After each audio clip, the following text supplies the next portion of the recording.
อเพลงนี้นะโดยขอเสียงแรงจริงทำไมแล้วมันเริ่มต้นใหม่ทุกครั้งเรื่องเจ้าว่าได้ทำมันติดในใจอยู่เรื่อยมาเห็นความสำคัญตอนบ่มีเจ้าแล้วหาเจ้าเท่าใดมันคงมีความหมายอยากกลับไปวันนั้นที่เรานั้นเคยรักกันขอโอกาสที่จะข้า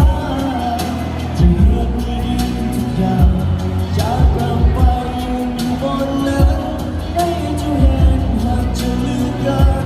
เธอคอยรู้แก่ใจอดีตเปลี่ยนแปลงบ่ได้กันมันแก้ตัวใหม่โปรดให้อภัยขอที่เจ้ากลับมา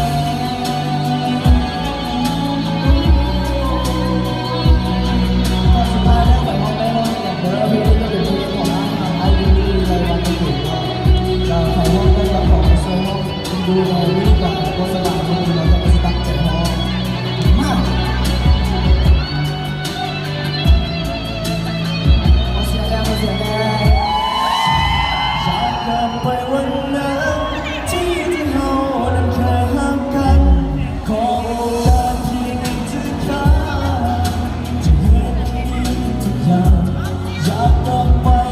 อยู่บนนั้นให้เธอเห็นหากจะเลือกกันเธอคอยรู้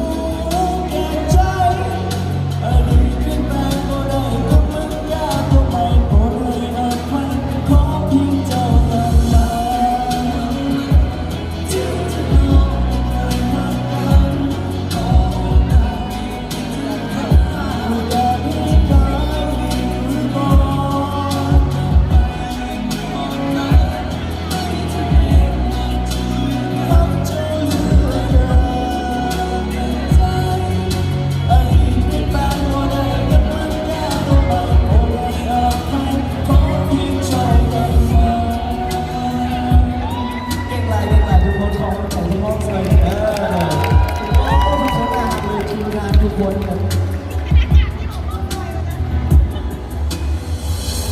จบไปแล้วกับผลงานเพลงนี้เนาะขอใจทุกคนเข้าใจขอเสียงปรบมือให้กับพระเอกในเพลงนี้ครับ